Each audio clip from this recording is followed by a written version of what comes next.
Entre os séculos XVIII e XIX, a Europa experimentava muitas transformações.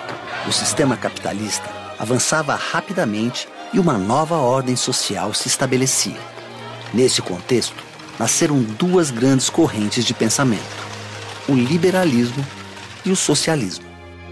Enquanto o liberalismo buscou consolidar as relações no capitalismo, o socialismo nasceu como uma resposta a seus desequilíbrios, principalmente o crescimento da pobreza e o desemprego, e propôs outra forma de organizar a sociedade.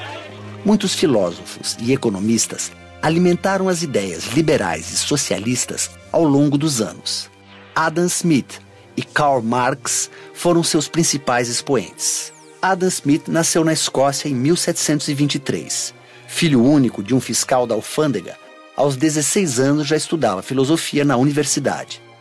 Mais tarde, tornou-se professor de lógica e filosofia na Universidade de Glasgow. As ideias de Adam Smith atacavam a política econômica dos reis e o regime feudal que ainda existia em algumas regiões da Europa. Logo, os burgueses se identificaram com suas teorias, que foram de grande importância para o desenvolvimento do capitalismo nos séculos XIX e XX. Adam Smith é considerado o pai da economia moderna, e sua principal obra é A Riqueza das Nações, escrita em 5 volumes. Karl Marx nasceu em 1818 na Alemanha. Filho de um advogado da classe média, chegou a estudar direito, mas logo se voltou para a filosofia. Suas teorias são uma crítica radical ao capitalismo e foram além dos livros e das universidades.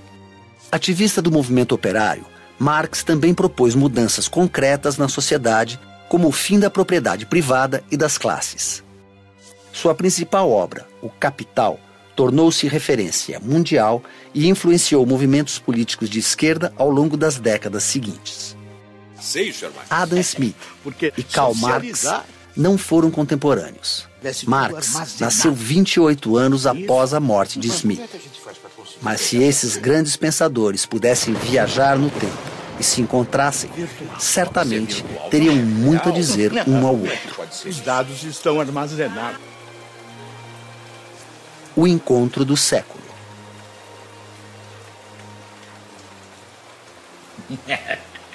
Enquanto nossa sociedade estiver dividida em classes, Sr. Smith, as relações econômicas não podem ser consideradas igualitárias, tampouco livres. A classe dominante sempre vai oprimir os mais pobres. Por isso, é preciso eliminar as classes para que não tenham... O poder do seu discurso pode iludir os desavisados, sabe, Sr. Marx? Mas vamos aos fatos. Tomemos, por exemplo, esse vinho, que, aliás, tem grande presença para uma simples taberna como essa. Muito bom. Ótimo.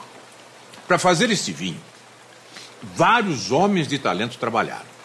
Plantaram suas uvas, as maceraram, escolheram o carvalho ideal e deixaram-no ali, o tempo certo. É uma arte, uma arte. Sr. Smith, vá direto ao ponto. Eu sou um homem ocupado. Pois bem, o produtor desse vinho, o que é que ele buscou fazer? Um produto com muitos predicados, muitas qualidades, apenas porque ele aprecia o vinho como nós, Sr. Marx? Não. A sua intenção é sair ganhando diante de um cenário de livre concorrência. A sua intenção é vender mais, claro. E certamente, com os vinagres que estão por aí, este vinho vai render e vai vender muito mais. Trabalhando pelos seus interesses individuais, o proprietário faz com que os outros produtores também procurem melhorar a qualidade dos seus vinhos. E assim, todos empregam mais trabalhadores especializados e melhoram a produtividade. Podem até diminuir o preço, se for o caso. É o mercado se autorregulamentando, Sr. Marx. É o que impulsiona a economia e melhora a vida dos cidadãos. Como o senhor vê, as razões que levaram esse produtor a melhorar o seu vinho também impulsionaram toda a sociedade. Sr. Smith. O caminho do inferno está calçado de boas intenções. O senhor também acredita em contos de fada? Em vez de me tomar por ingênuo, o senhor deveria ler a minha obra. Está lá, Minha Riqueza das Nações. Reli sua obra. Ótimo. Não quero ofendê-lo pessoalmente, mas uma resposta se faz necessária. Imagine, Sr. Smith, que o produtor desse mesmo vinho aveludado seja proprietário de muitos recursos, um membro da burguesia. Ele é um grande produtor, compra as melhores terras, contrata os profissionais mais destacados na arte do vinho, escolhe as melhores feiras para colocar seu produto. Afinal, ele pode pagar mais. O que vai acontecer com os médios e pequenos produtores? Eles irão à falência. Para esses produtores, a situação será difícil, para não dizer impossível. Mas para os trabalhadores que ele empregava, será pior ainda, porque eles terão sem emprego, na miséria. Como o senhor vê, não haverá igualdade nas trocas enquanto existirem classes. Sr. Marx, tudo indica que este vinho, um bálsamo para as nossas gargantas secas, está lhe provocando desvario, sabe? E se não houvesse livre concorrência? E se todos os produtores contassem com os mesmos recursos e condições de produção iguais, como o senhor defende? Acha mesmo que estaríamos diante de um vinho tão bom? A livre concorrência é boa para todos. Sem interferência do Estado, a tendência é que o mercado encontre um equilíbrio natural, com a máxima produtividade, preço justo e melhor qualidade. Como se uma mão invisível acomodasse a economia e os problemas da sociedade. A mão invisível do mercado, Sr. Smith, na prática, rouba os mais pobres. De que adianta aumentar a produtividade se quem ganha é um só? Se quem fica com os lucros é só o dono do capital. De um lado, temos os proprietários acumulando mais capital e renda. De outro, o aumento da pobreza e da miséria. Liberdade é também igualdade econômica. Como o senhor ousa falar em liberdade se não reconhece o direito dos cidadãos de terem propriedades? Se vai contra a liberdade individual prevista e garantida pelas leis. Ora, o que são as leis, Sr. Smith? Se não uma reunião de palavras cunhadas pela classe dominante em defesa da própria classe dominante. Liberdade é igualdade econômica, é satisfazer as necessidades de toda a sociedade. E a propriedade privada está na raiz da desigualdade, porque uns têm tanto e outros nada. E esses que têm tanto ainda podem explorar o trabalho daqueles que nada têm. O capitalismo não existe sem exploração do trabalho. Quer ver? Camarada garçom, por favor. Sim, pois não? Como é seu nome, rapaz? É Wagner, senhor. Caro Wagner, pode nos dizer se esse é o primeiro trabalho? Não, na verdade, senhor, eu trabalhava com couro, fazendo todo tipo de artesanias. Aprendi com um mestre que morreu, mas me legou sua arte e seus instrumentos. Como é que viestes a trabalhar aqui, meu jovem? Desperdiçando as suas mãos fantásticas e talentosas servindo aqui numa estalagem? Sim, é que quando a colheita começou a cair, os camponeses deixaram de comprar os meus produtos. Tentei trabalhar numa fábrica, mas estavam contratando mais mulheres. Esse trabalho, jovem Wagner, lhe proporciona uma vida digna? Seus ganhos são justos? Eu durmo e me alimento aqui, mas meus pais e irmãos pequenos estão passando necessidade. Está vendo o resultado da autorregulação no mercado? Muito obrigado, rapaz. Por nada, licença. Como o senhor vê, diante das intempéries e instabilidades, são as classes menos favorecidas que mais sofrem. Sr. Marx, o senhor está olhando apenas para um momento passageiro da história.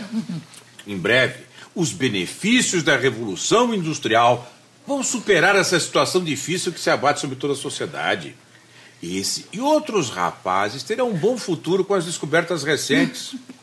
Nós que temos a oportunidade de viajar no tempo, sabemos que não será exatamente assim. Com licença. É Engels. Conhece? Já ouvi falar. Grande amigo. Sim, Quando vão reunir? Certo, sim. Vamos reproduzir o manifesto. Mas, Fred, você nem imagina com quem eu estou conversando. Não, errou. Eu estou dividindo mesa e vinho com o inimigo do povo. O senhor Adam Smith. Sim, pessoa com peruca, casaca e todas as suas teorias. Mais agradável do que eu poderia supor. Mas deixe-me agora continuar, que ele está ficando impaciente. Até breve, companheiro. Eu ainda não tive a oportunidade de conhecer esse invento, mesmo nas minhas viagens do tempo, nunca vi um desses. Um telefone celular permite ouvir a voz e falar com pessoas que não estão aqui, que estão em outros lugares. Maravilha! Quanto tempo e dinheiro serão poupados? E olha que acabamento, que brilho, hein? Certamente não é uma invenção socialista. Não é. Sr. Marx, observando o que aconteceu na União Soviética, poderemos afirmar que o socialismo é uma utopia. A livre iniciativa foi sufocada. Isso levou à baixa produtividade da indústria e a um desenvolvimento pífio das forças produtivas. Um produto como esse realmente não poderia ser criado e fabricado num país socialista. O senhor bem sabe que a Revolução Russa transformou um Estado monárquico e semifeudal em uma potência industrial do século XX. Negar o desenvolvimento científico e industrial que a União Soviética teve é um erro histórico. Uma potência industrial? Tenha coragem de desvendar os próprios olhos, Sr. Marx. A economia russa não está entre as maiores do mundo. Além disso, esse processo de industrialização foi acompanhado de uma constante exploração dos trabalhadores que realizavam jornadas de trabalho de até 16 horas. Mas o mais grave, em nome de supostas conquistas sociais, a democracia foi atingida mortalmente. A União Soviética viveu isso. Infelizmente, vejo que esses acontecimentos ficaram inscritos na história do socialismo, Sr. Smith. Os erros cometidos por Stalin e outros líderes que deturparam minhas ideias e a de outros companheiros não podem ser repetidos. Se eu estivesse lá, talvez tudo tivesse sido diferente. Não, Sr. Marx. É uma utopia mudar a natureza humana. Se o senhor estivesse lá, o que poderia fazer? Porque as suas ideias negam a natureza humana, que é individualista. Por outro lado, Sr. Smith, em países que adotaram as suas ideias em nome da bandeira do livre comércio, os mais ricos se tornaram ainda mais ricos e os mais pobres miseráveis. Eles também favoreceram ditaduras em outros países, estiveram por detrás de vários regimes totalitaristas, financiando golpes e conflitos. Por isso eu lhe digo, democracia e liberdade são letras mortas no capitalismo. Sr. Marx, essa conversa poderia durar séculos ainda. O fato é que nem o senhor e tampouco eu estamos satisfeitos com os caminhos que as nossas teorias tomaram na prática. Sr. Smith, nisso estamos de acordo. Como digo, o que importa não é interpretar o mundo, mas transformá-lo. E parece que ainda não conseguimos. Pois é, como dizem neste tempo, chegou a hora. Nas minhas viagens pelo tempo eu consegui conhecer este invento. Dizem que é de um brasileiro. Brasileiro? Santos Dumont, um aviador muito útil. Por favor, a conta. Ele paga.